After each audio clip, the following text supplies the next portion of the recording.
Good evening. So, I am incredibly privileged and honored to sit next to this lady here, opposite of me.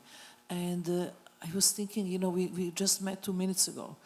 And I was thinking, she asked me, did we prepare the questions for her? And I say no. I actually don't like to prepare anything. I think that we have to have some kind of intuition to feel what we have to ask and to feel the energy of the room and to feel the energy of her, and then questions will come by itself. So my first question that is in my mind is, it's that she belongs to the 13 native grandmothers of the world. So I have 2 questions about this. What that means, what are responsibilities, and also why the number 13? Well, first of all, I just want to greet each and every one of you, say good evening, and I'm glad to be here and greet you. And I'm a member of the International Council of 13 Indigenous Grandmothers, and the grandmothers are a group of Indigenous women from all over the world, and we came together in October 2004.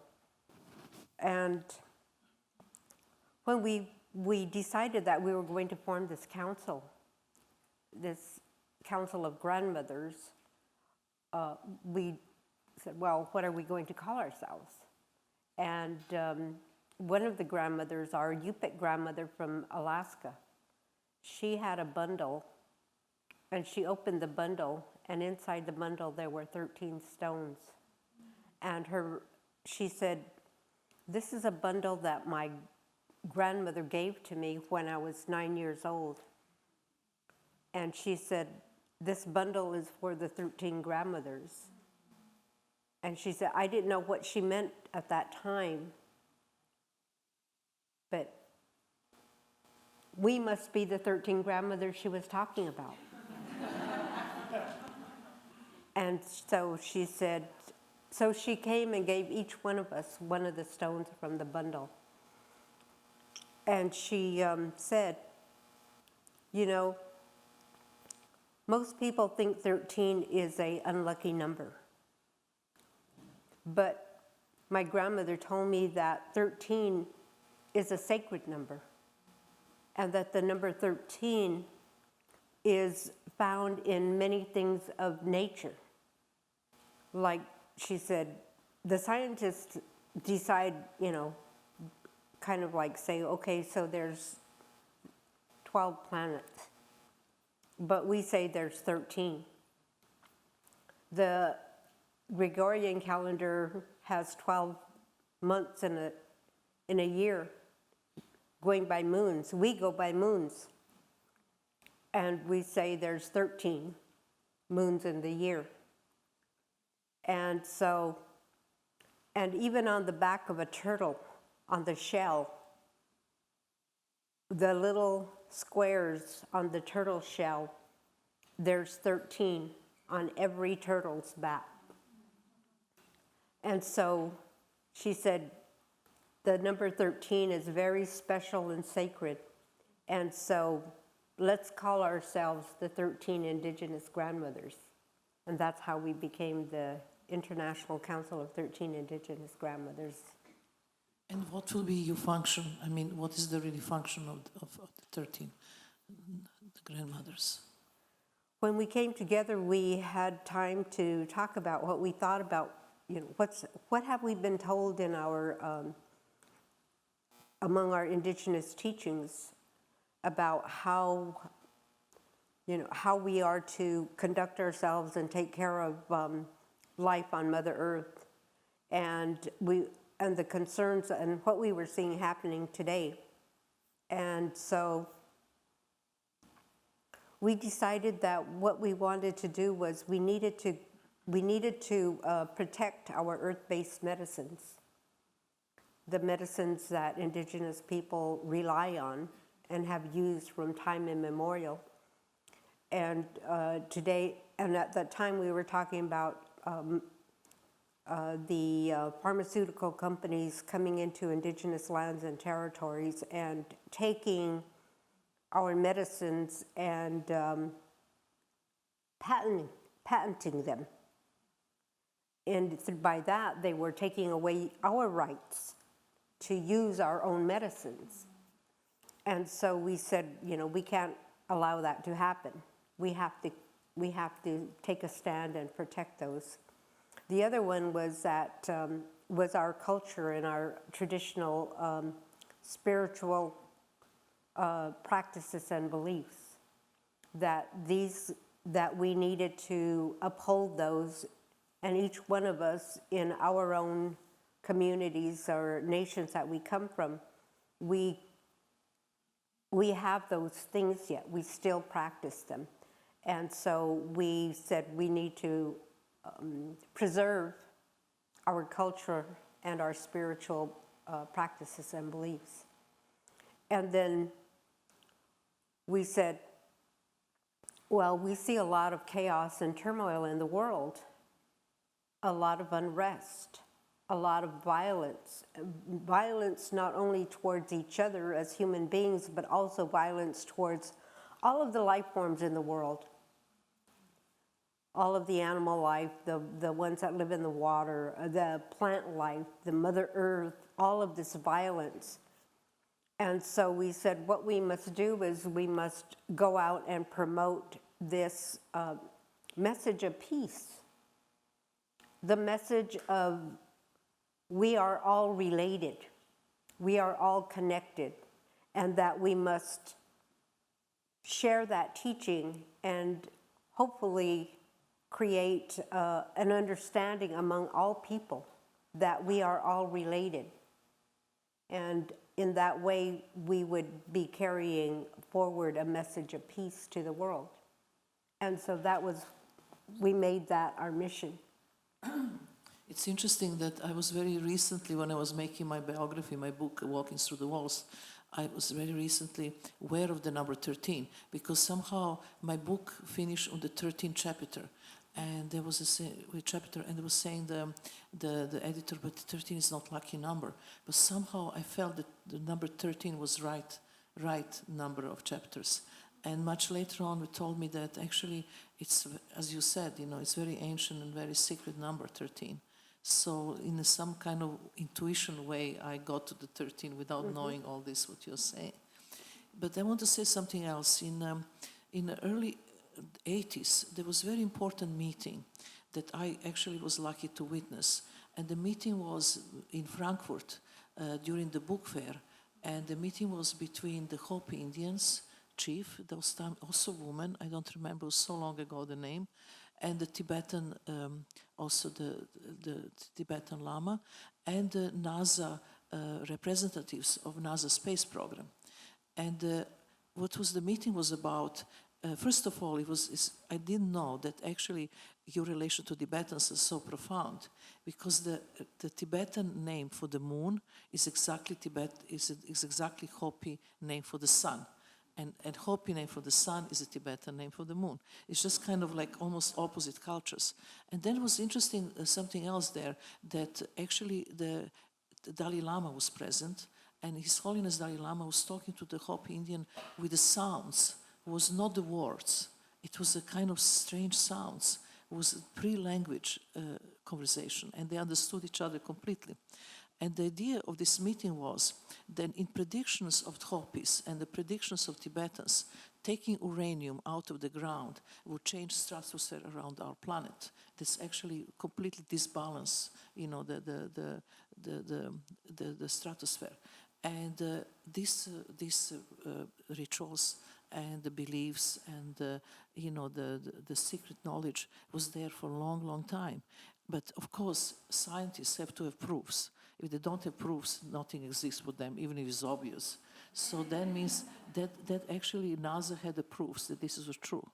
And this was the meeting between actually the spiritual, the community and the scientists. And to me, it's so interesting how that actually is more and more happening. I mean, another example, Dogon people from in South Africa, they believed and they had the rituals about Trans-Pluto, small, tiny satellite around the Pluto.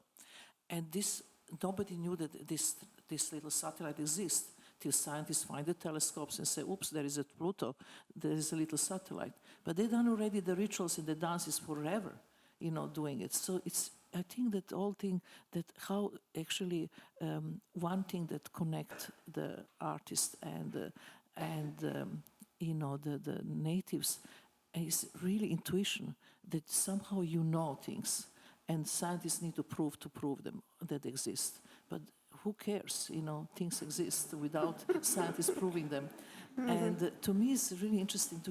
Do you know something about this uranium story and taking uranium? That how dangerous it is for this balance of our planet? The way that I was taught is that Mother Earth is a body, just like our body, and everything that she has, everything that makes up her body is very vital to her existence and her life. Just like our blood, we have to have blood flowing in our body. And the Mother Earth is female energy. Yes, and so we've always been told there are certain teachings that we were given, and one is like in the wintertime we aren't supposed to, we're supposed to treat Mother Earth very gently. We aren't supposed to dig into her. We aren't supposed to pound on her. We are to, and even, like stomp on her. We're to be gentle, walk gently. And we're to even acknowledge her, speak to her gently, kindly, and with gratitude, to give thanks. And if you take something from her, you always put something back, make an offering. That's the way we're told. And even if it's to sprinkle a little bit of water on the earth. I was witnessing something where she was talking in Amazon, with the natives there. They will cut the tree. First they will make the dance to the tree. Then when they cut it, they will put a piece of crystal, or put something in the roots where the tree was, so that you by giving it, you're taking it and bringing it back. That actually will heal that spot which has been, taken out. Right, that's a practice of reciprocity. To give, if you're going to take, you give.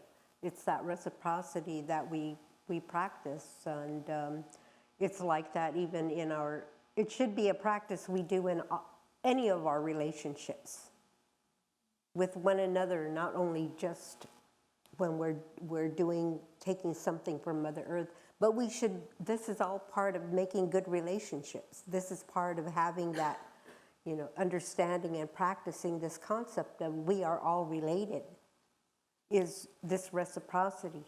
If someone offers their hand to you in a handshake, they're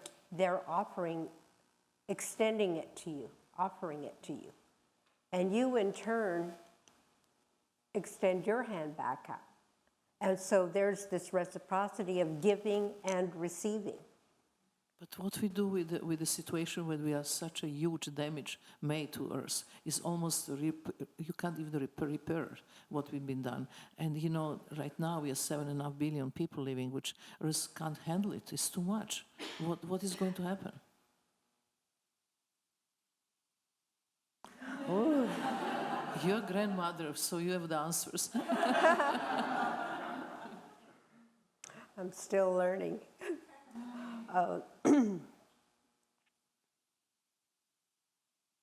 It's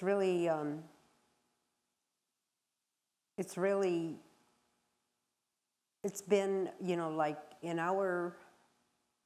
the way that we see things, and it's all part of nature, the way nature keeps things in balance. And sometimes there are certain events that where Mother Earth, where she cannot, it's almost like what's happening now. When you do your you're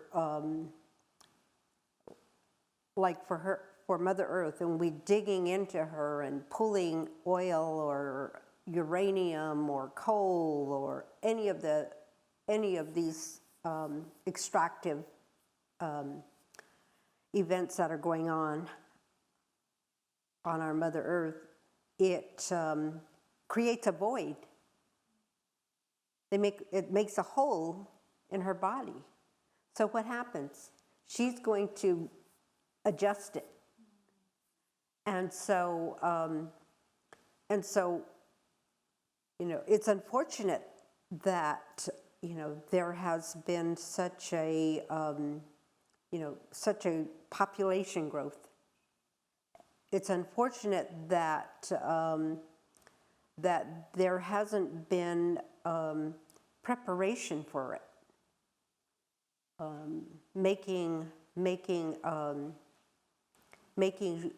plans or knowing that in certain parts of the world there's going to be shortages. There's not going to be already it's happening.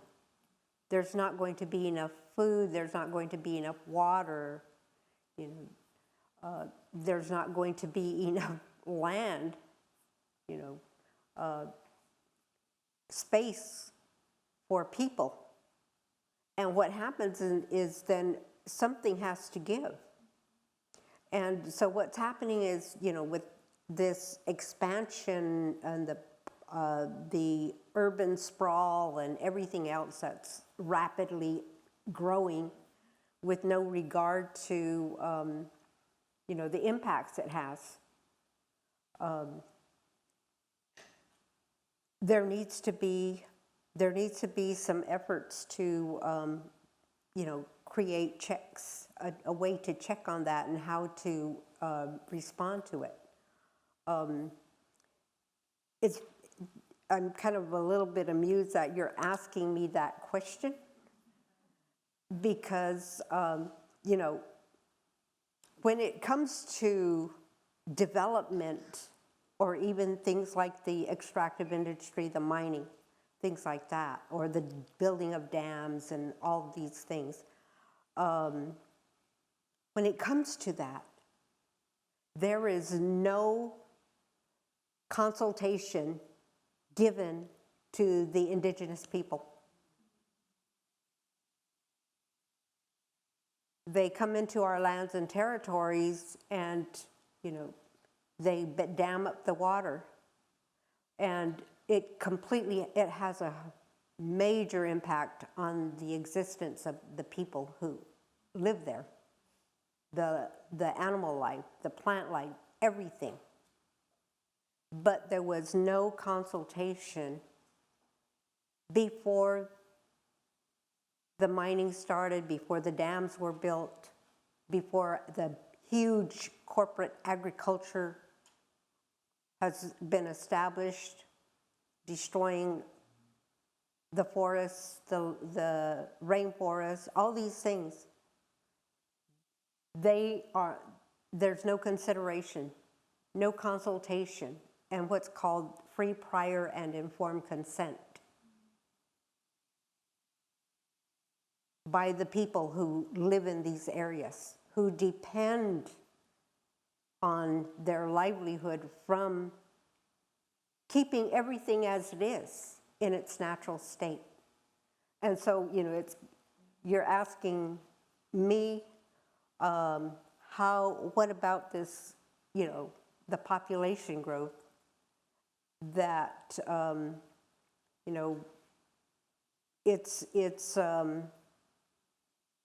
it's part of it's part of the larger society that's creating this. And we've been told this was going to happen. To me, the most difficult thing is that, I'm generally optimist, but I really believe it's irreversible, that I think that we are running out of time, that I think that actually the only way to change something is to change consciousness of people, to change their way of thinking, the way how they deal with themselves, with the family, and from the family to larger community. And if this is not done, nothing can happen. And I think we are late. This is what I want to think about. Do you think we are late?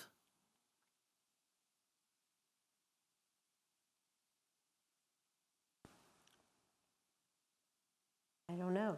I think there's many efforts,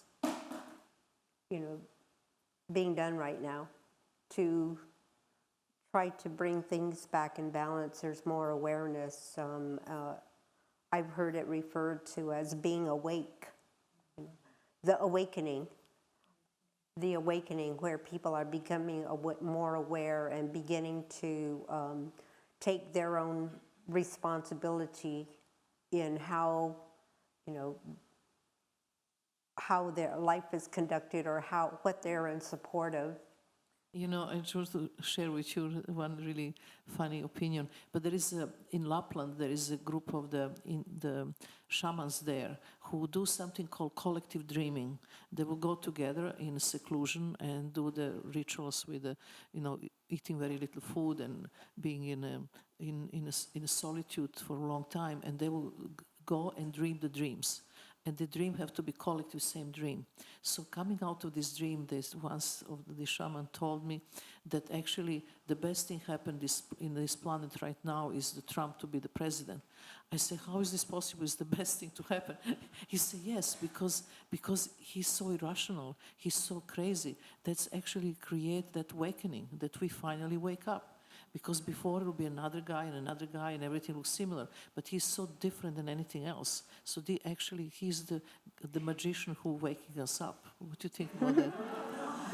That kind of theory.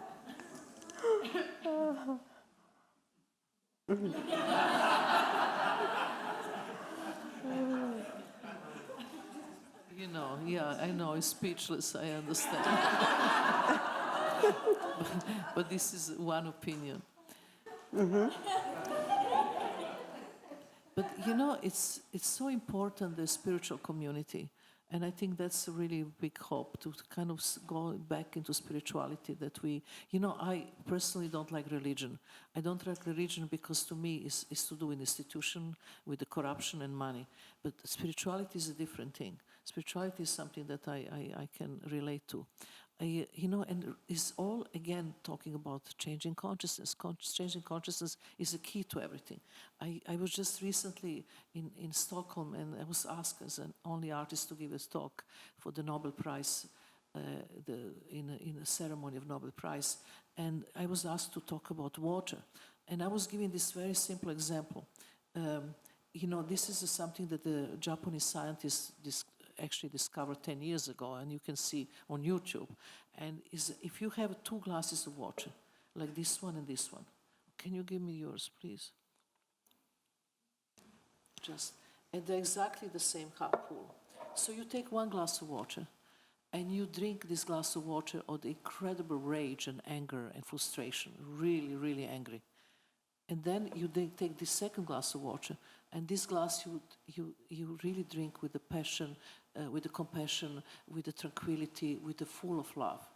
And then left of the drops of glass of water, you look under the telescope. So the one who you drink with the rage and anger completely have molecules destroy and become actually poison to your body. And the other one who you drink with the love and compassion, they are totally symmetrical and become healing. The water becomes something that actually is a medicine for you. So it's really interesting. Whatever you have in our mind and you put out, you get back. And for everything So if we just understand the simplicity of that, if we could change the world, because by changing yourself, you change thousands. That's what I think that you probably agree with me. I agree, yes. And that's a practice that indigenous people have, is to pray with the water, talk to the water, and give thanks. We call it our mother. We call it our mother because it's our first foundation of life. We lived inside of water in our mother's womb for 3/4 of a year. And when it was time for us to be born, the water, it came out. We say it came out first and we followed it. So we call it the first foundation of life. And so we call it our mother water or grandmother water, and show great honor and respect towards it. And so in ceremonies, that's always, one of the first things that's done is the water is presented. And in ceremonies, the women are the ones who carry the water. The women are the ones who are the life givers. And so the woman carries the water and prays with it and puts the blessing, and then everyone partakes of it. But before we partake of it, when she finishes her prayer, she puts water on Mother Earth first. And then we go ahead and partake of it. So yes, water is very sacred, very sacred. It's our life-giving element. And one of the teachings that I was given when I was about 14 years old from one of my Hopi elders, he said, know your water. Know your water. Know where your water comes from. Know when that time comes, when the water is no longer coming out of your faucet, your sink, in your kitchen, in your home, there's no water, know where you're going to find it. Know where the springs are, the fresh water springs. Take care of them. Watch what's happening. What are they doing to it? That's you. That's your drinking water. That's what you're going to live on. That's what your children are going to depend on. Your grandchildren. All of the future generations of life. Know your water. That's what I was told. And so my mission in my life is that. To pray with it, to take care of it, to speak up whenever I know there's something happening that's threatening the water source. That's something we all depend on. And so that's been my mission. That's the work I do, part of the work I do. This is so important because 70% of the world is water and 70% of us is the water. And then again, it comes to the importance of the moon, how the moon plays such an important role, because the moon actually moves the water in our bodies and in the world. So you have rituals based on moon. The moon is our grandmother. That's how I was told by my mother, is we call her grandmother, our grandmother moon. And that she does have, she has this powerful energy. And that, and we as women, we go through our moon cycles, our monthly moon, our monthly menstruation. We call it our moon cycle, and it's usually a 28-day cycle. If you watch the patterns or the cycles of the moon, she's on this 28-day cycle, and so when you look at the moon and she goes through her phases, we too as women, we go through those same phases within our bodies. And so the moon is very, very special and powerful. And so we take time out as well to pay attention to the phases that the moon is in. So another thing that's really interesting for me to talk to you, talking about rituals, because I think there is in some ways similarities between, because I'm performance artist, between performance and rituals. And especially what I'm working is long durational works. I like something that is very, very long, because I think when you're performing and it's 15 minutes or 1 hour, 2 hours, you still can act, you can still pretend, you can still, play somebody else. But if something is 1 month, 2 months, 3 months, and you're still, working, everything will drop down. You kind of essence, like pure you come out. And then, the most powerful thing is repetition. To repeat the same thing the same time over and over again. And the rituals are really based on repetition. One of my students, I will give in workshops, I will give the task to just very simple thing, to open the door and not enter or exit and close the door. Close the door, not enter, not exit, open the door, not exit, not enter. So just that kind of ritual, as slow as possible. And the slow as possible, not 15 minutes, not 1 hour, but 3 hours. 3 hours you're opening the door without entering and without closing. And you got to the point of consciousness that actually this door is not anymore door. The door is become universe, becomes cosmos, become space, becomes something completely beyond. And I think the rituals are the key to something that become universal. So I'm thinking how much of this repetition is part of your culture. Mm-hmm. Most of the time we call them our ceremonies.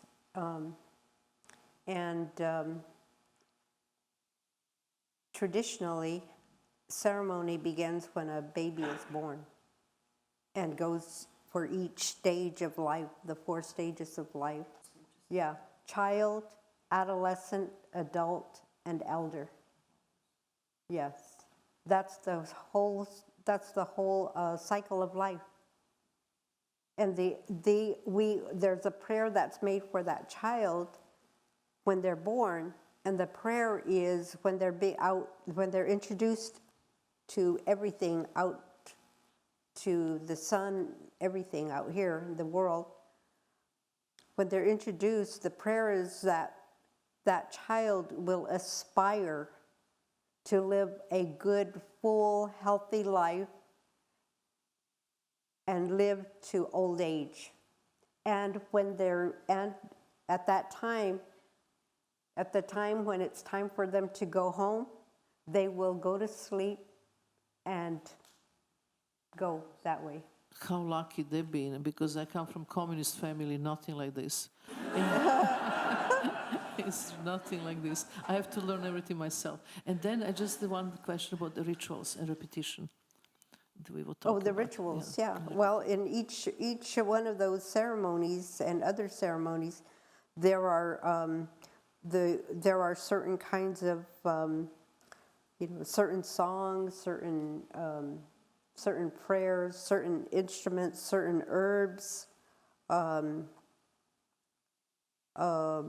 certain expressions that are made, and it's an order. There's order. There's an order to the ritual. And have to be exactly followed, but precisely. Mm-hmm. That's what we're told, is that we have to have order, structure, because that it's like a path of life. And whoever the ritual or ceremony is for, it's their life. And we want that person's life to be good.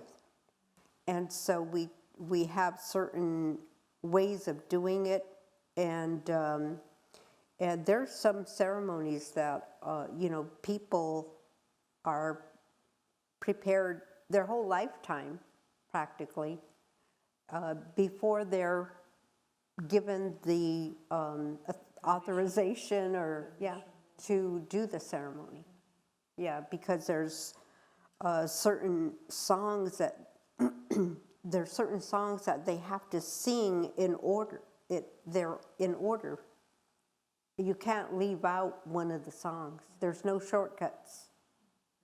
So it has to be in order. Even in a funeral, in the funeral ceremonies, rituals and ceremonies that are done, there's the certain songs that are sung, and they have to be sung in order all night long, all the way till morning time when the sun's getting ready to come up.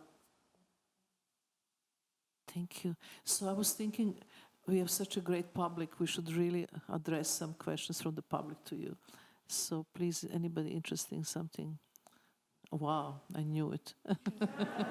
So Okay, please, can we and give I'm some here to help moderate the Q&A. So the microphone?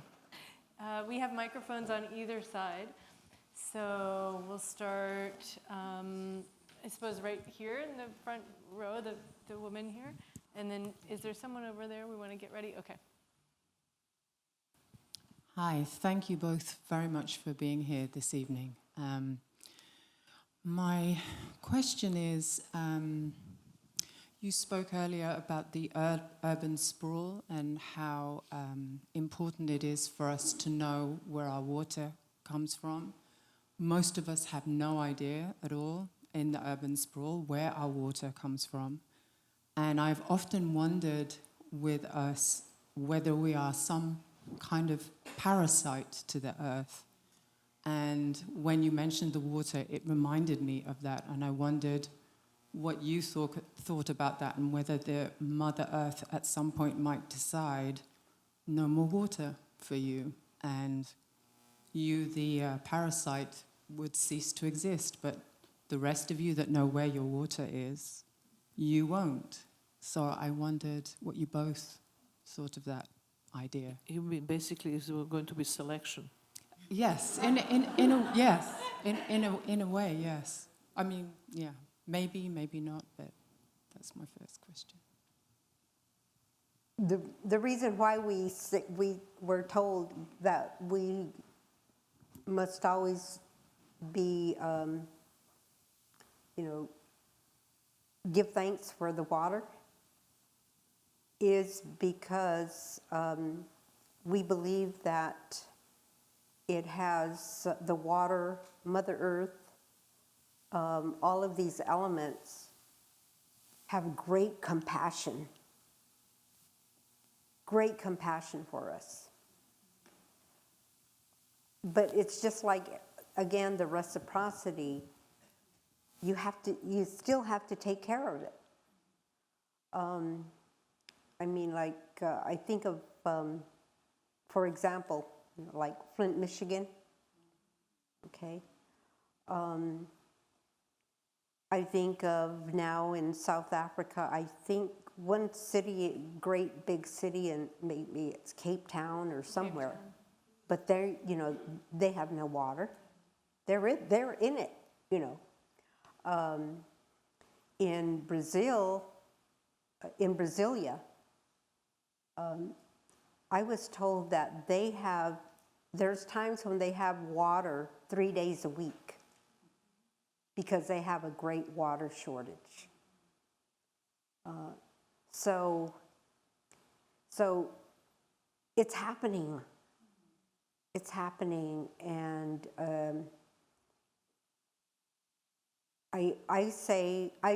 some of the work I'm doing right now is and this is what I told, went to the World Water Forum in Brasilia in March this year, and this is what I told them. I said, we can't just look at the rivers and the lakes and streams. We must look at the watershed. That's the source. Ridge to reef, from the top of the mountains all the way into the waters, the oceans. That watershed, that's what we're talking about. Not just your lake, your reservoir where I think there's one in upstate New York that I've heard is where the water for New York City comes from. So you're all living here in the city, and the people up there in upstate New York where this lake is that is now being possibly threatened by a pipeline or a fracking or some threat. That's your water. So, so those are some of the things that I I think it's important for us to look at is, you know, from the ridge to the reef, the whole watershed, the whole water basin. But also in this all the way is huge contradiction because we have the glaciers and the icebergs are melting, and actually we're going to have too much water, and water is going to rise and it's going to float. You know, New York could be the one of the first one, and then all California. And when you think about, it's going to be huge immigration of people, and people have to move around the planet, and then the border is going to be closed, and there's going to be mess. So I don't know. I think everybody should have Plan B. I have my Plan B, but so because you never know. So was another question here. Hi there. So my question was related to your question, Maria, regarding is it too late? And I'm curious. I know Mona, you certainly don't seem like I'm going to have all the answers, but I'd love to get your thoughts on whether too late is really kind of determined by our ability to rise to the challenge as a human race, to have the capability and focus, vision, and skill to actually come forward for this big opportunity to manifest our own outcome. Well, when I was about 14 years old, I met a Hopi elder, and one of the things he said, some of the things he said to me and others, was that, as I'm saying, you know your water, know where he said, know your water. Where is that source of water, the fresh water, the water you're going to have to drink? Know your air. Where are the places where the air is going to be clean? Know your fire. I didn't know what he meant by that, but now I know.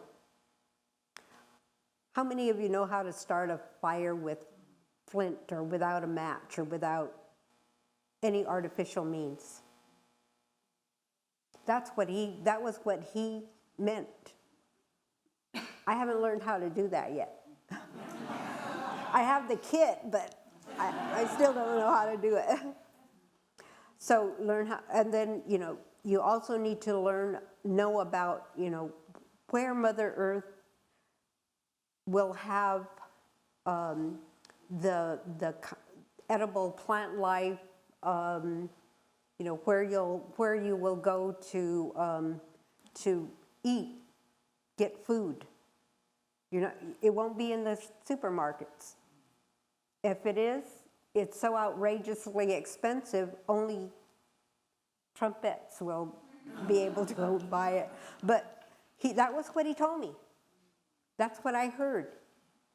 I didn't question it. It was like when he was telling me these things, it was like I was wide open, and he told me these things, and they became part of me.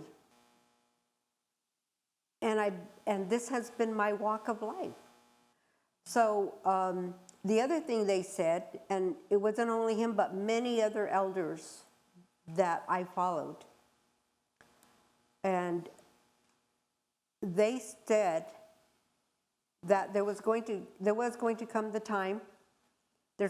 time when, like I said, the water's not going to be coming out of your faucets in your homes. They said that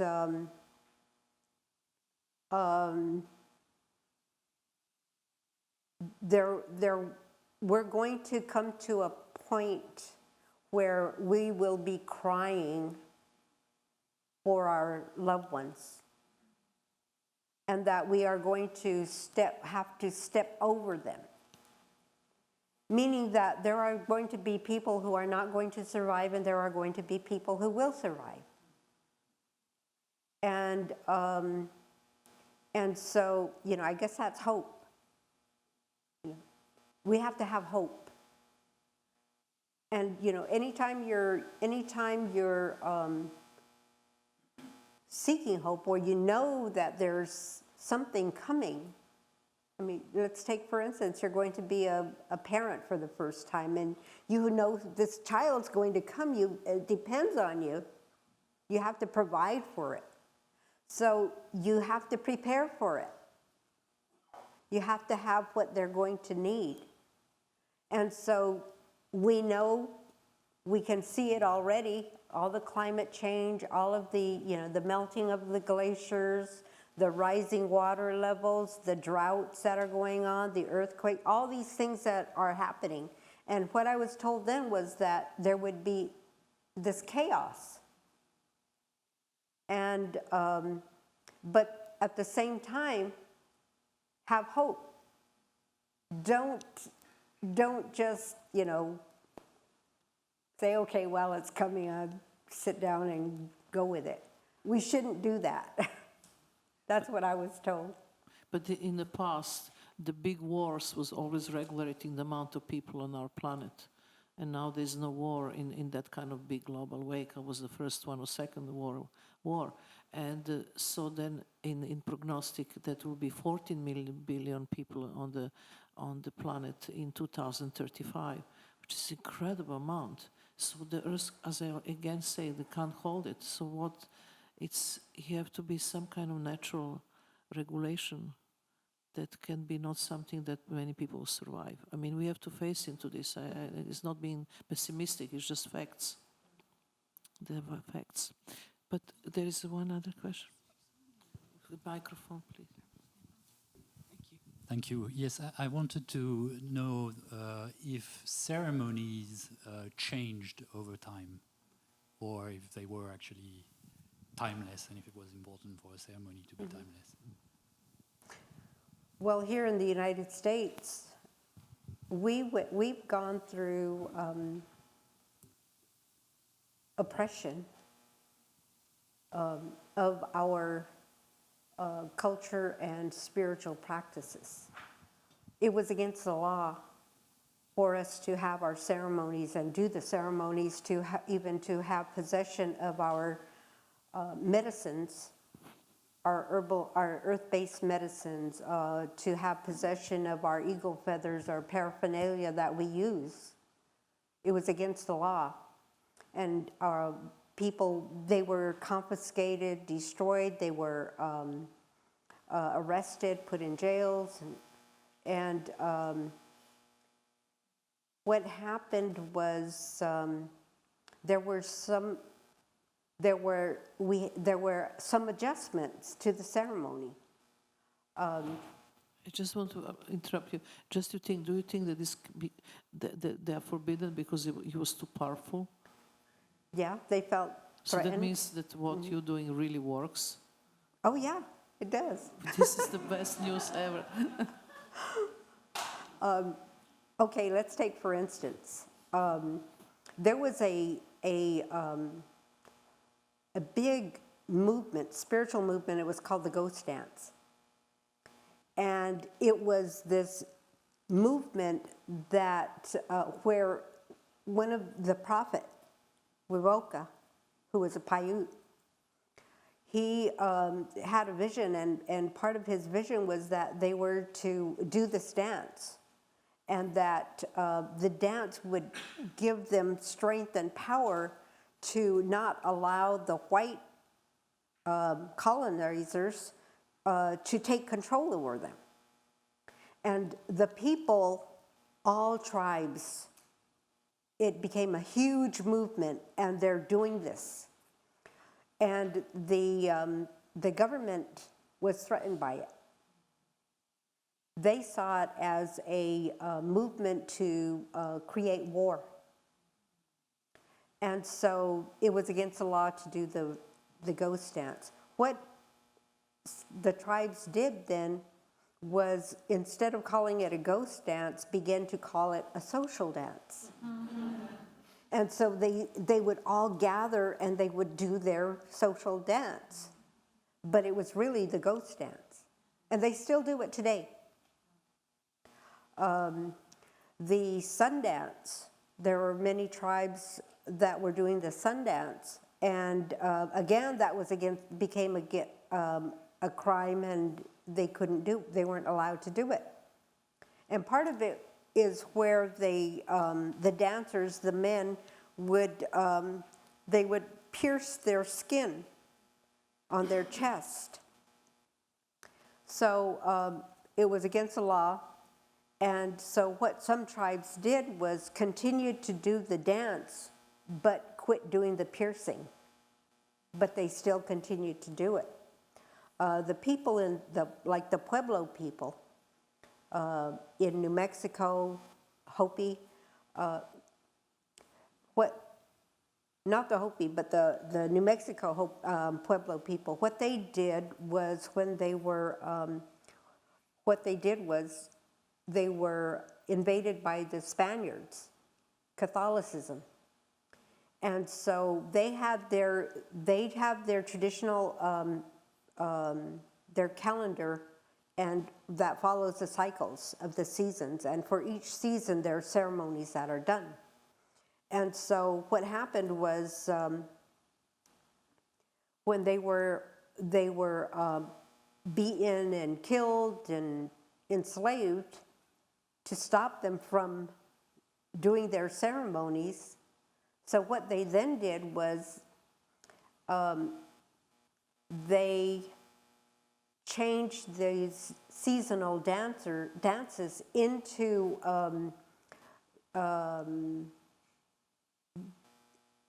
ceremonies or festivals or to honor a saint. And so,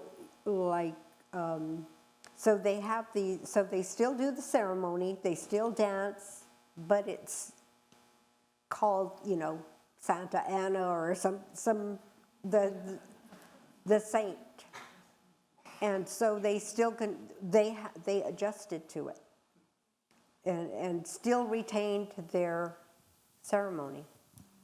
My mother, and then of course we went through the genocide of our culture and language, and so they were not allowed to speak their language when they were put into these government boarding schools.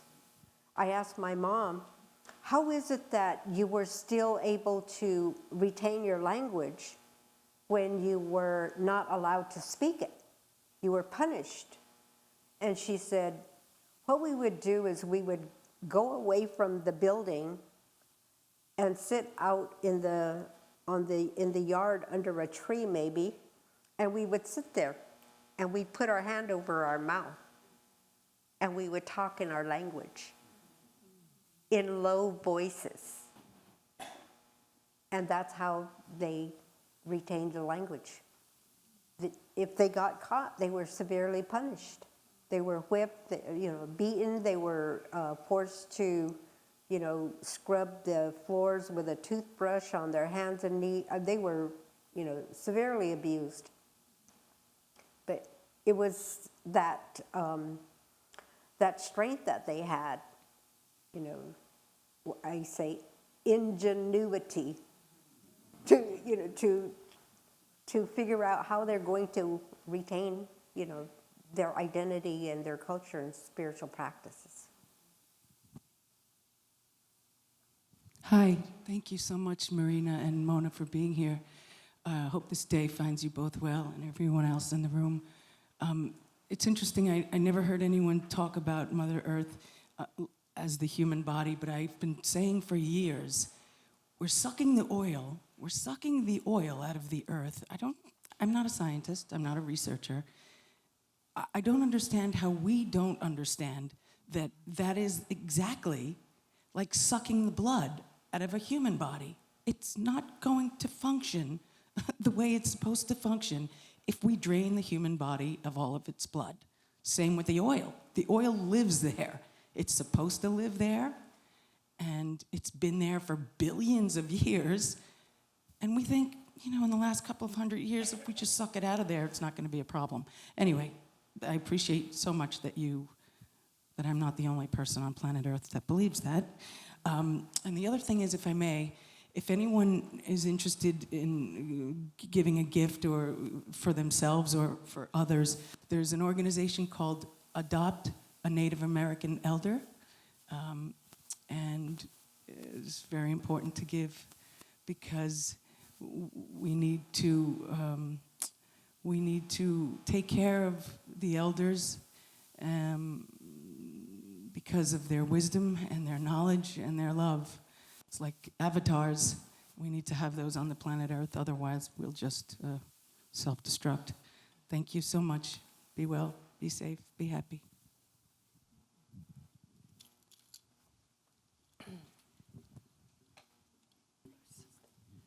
Hello, thank you so much. It's really an honor to be here in the presence of both of you women. Thank you so much. I wanted to pose a question about our consciousness and how ritual can affect consciousness. And maybe this is for both of you, but maybe more also for Marina. As we move through this great transition of our planet, we have an opportunity to recreate the structures of our society. And I'm wondering if you can imagine ceremony or ritual that opens the human imagination to see a way of coexisting with one another, with this planet, that can help move us forward through the transition that is coming, that can give us strength and love and keep us in our joy and our purity. If either one of you have some insight. I'll answer this one. So, you know, it's very important that what we can do individually. It's so easy to say how the wrong things are and how the bad, situation is with politicians, with the, what is happening in the planet. But what we can do as a personal kind of achievement. And I'm always looking, what I can do myself. So I only can talk from that point of view, very subjective. So I invent something I call Abramović method. And in this Abramović method, I suggest to go back to simplicity. Because the human brain didn't change for many hundreds of years. It's always the same. But technology changed so fast that the human brain doesn't follow anymore and become, too complicated. And there's nothing wrong with technology, but everything is wrong with the way how we use it and how addictive we are to technology. So back to simplicity, it means that, very simple things you can do. Basically, take your telephone, your computer, and you watch and put in the locker and just don't look for 3 days at all what happened there, and put the headphones totally block the sound, so you will be in a silence, and see how that actually works. That you cut yourself from that busy life and go in much deeper into your own mind. And this, when you really start thinking about things and you start seeing your life and relation to the others in different way, you start changing. And by changing, you affect everybody else around you, and the things start changing. And that's the kind of one of the very simple solutions. So another idea is, if you're very, very busy, and you're always doing something, what about taking 1 day a week, just 1 day, let's say Sunday, especially the time when you wake up in the morning because you had a good sleep and you have lots of energy and you want to do something. And then what you do, you go for shopping, or you go to see the friends, or you get drink wine, you get hangover next morning. But what if you don't do anything of this? If you wake up in the morning with all this enormous energy to spend, but actually you sit on the chair and not spending at all. What happened? Just sit on the chair. Just literally sit on the chair. Switch all devices out, and don't see what happened to the energy. Energy is not going outside; it's going inwards. And that's something change. I mean, that kind of simple example. We have to start from ourselves. Nobody changed by reading somebody else's book. Everybody changed by, doing the journey himself. That's my suggestion. You have any? I want to add here just that in this museum at the Rubin, there's the monument to the hopeful and anxious upstairs, which is an interactive piece, which is up for another month. And I encourage everyone to visit it, and I think just the act of writing on paper now seems to calm and slow things down, obviously, in this time of electronics. But thank you. Did you want to respond, or should we take another one? One of the things that, it's kind of please, along yeah, the lines finish. of you, there's this practice called a vision quest, which is where it's like where you leave all materialistic things and you take time out.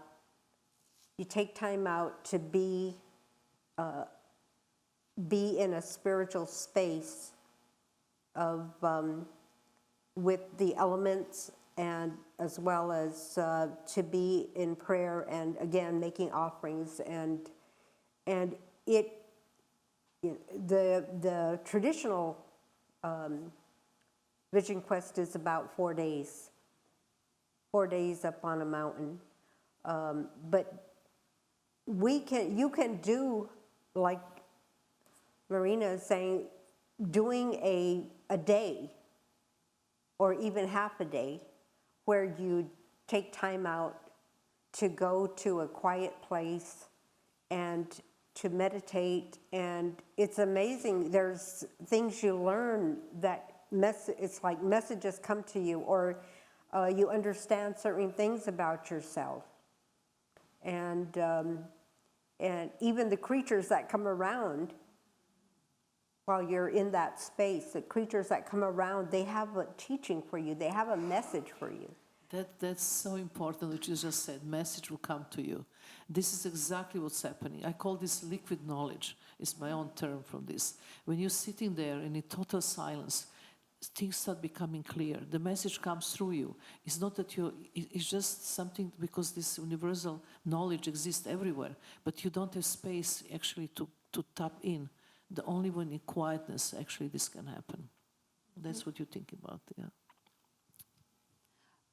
I just wanted to thank you. This has been a really interesting discussion. And I have a question about who the other 12 grandmothers are and who they represent, and do you have shared rituals with them now? Okay, so we have a African grandmother from Gabon, West Africa, and she does what's called she's a Biwidi. That's her lineage, and so she's in West Africa. We have a grandmother who's in Nepal. Nepalese grandmother. Her name is Oma Bumba, and she's a healer. And then we have 2 grandmothers from Brazil.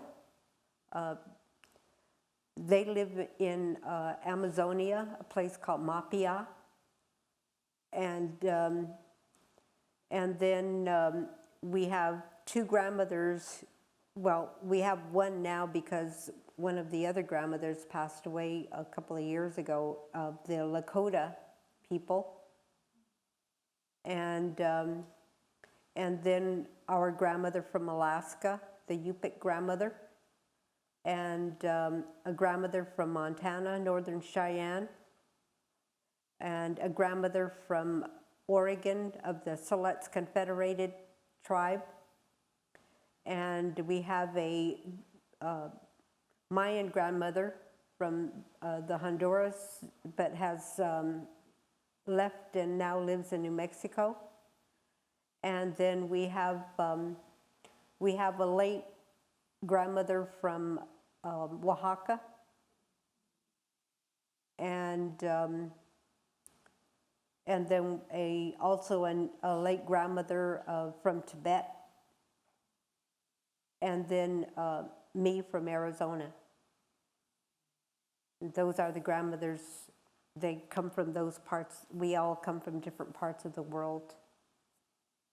How often do you meet? We usually have met, at the beginning we met twice a year, but we found out it's a huge undertaking undertaking to move the grandmothers from different places. So we started meeting once a year. When we initially became organized and formed the council, we decided that what we were going to do was we were going to visit each grandmother's home. And we successfully did that. We completed that plan in 2016. We went to every part of the world that a grandmother came from.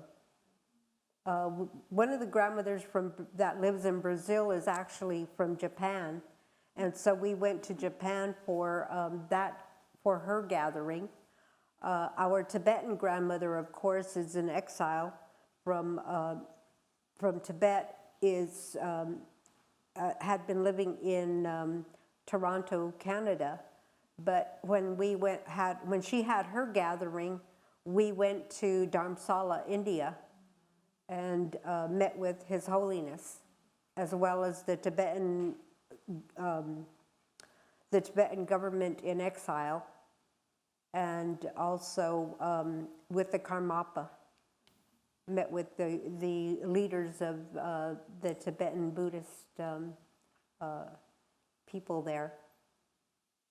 So some of the grandmothers, out of necessity, have had to leave their homelands, but we did what we could to try to get as close to their homelands as possible. And our Tibetan grandmother has gone back into the spirit world. Our Oaxaca grandmother has gone back to the spirit world, and our Lakota grandmother, Beatrice Long Visitor Holy Dance, has gone back. So we now have 10 grandmothers, and our eldest grandmother is 95 years old, and she always tells us we have to keep on keeping on. And as long as she's keeping on, we keep on. They're great ladies. Thank you, Mona and Marina, for being here tonight and gathering this group of people in this room. My question is for Mona. You were talking about the ceremonies that you grew up doing and honoring Mother Earth. And I feel like a big part of ritual ceremonies and performance is intention, as Marina said. And I was wondering what kind of ceremonies would you do to honor Mother Earth, or what would you recommend us to do? What intentions can we set? What rituals or ceremonies can we perform? This is exactly the question, like the simple question. Can somebody tell me what she asked me? You're asking me to tell you what she's... Yes, he was listening.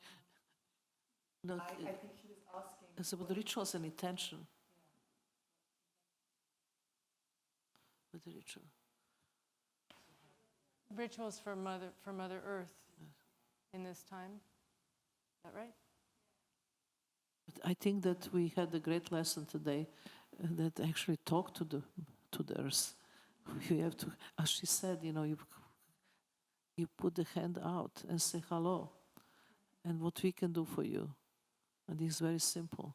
But to me, it's so fascinating the rituals and the spirit world that we actually didn't even talk so much about tonight, and how the spiritual world is so present with the Hopis. It's like, this is like as real as we are here. Is that right? So actually, spiritual world we can help so much because they have a power and knowledge and wisdom that we don't, and this is something that comes with the tradition. And we don't have any more our traditions. I live with Aborigines for one entire year in Central Australian desert. And, they say to us, oh, the poor white man, he doesn't have his dream. Because every Aborigine had a dream. Every Aborigine knew where they belonged to and how it's related to the planet. And we don't have this. We lost it. So we are pretty much lost. I'm sorry I'm so pessimistic these days. That's how things are. I can tell you a real quick and easy practice. It doesn't take much time and it doesn't cost you any money, just a little bit of your time. So every day when you wake up, the first thing you do is go to the water.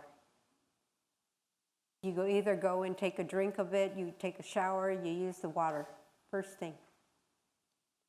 So when you go to that water, when you touch it or when you drink it, give thanks to it.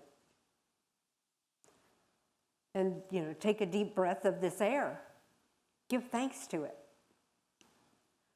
And then when you walk out your door to greet the day, that's the first time you're going to see this day, when you walk out your door.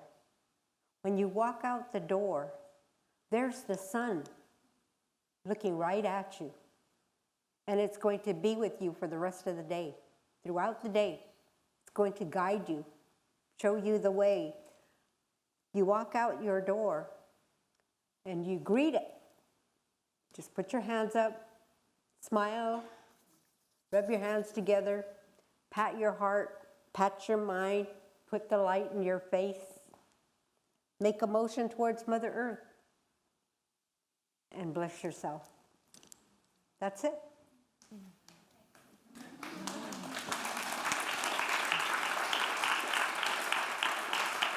I have to say that I have something that I've been also the Tibetan teacher learned me. But for this I need, can I just put this watch, is okay if I put on this carpet? Okay. No, because I have to explain to you. So, Only you. Let me have a drink first. No, so, you have glass of water, and you leave this water next to your bed during the night. But they have to be really close to your bed, just on the little night table. Then, in the morning, you take this glass of water, and you have the one empty glass. That's why we have to have empty. And then, thinking with lots of love and compassion, you just took this water from one glass into another glass. Slowly, 30 times, 30, exactly. 30 times. And then, after it's done, with incredible tranquility, you will see the breathing change. You see the way how your thoughts become very, very slow and tranquil.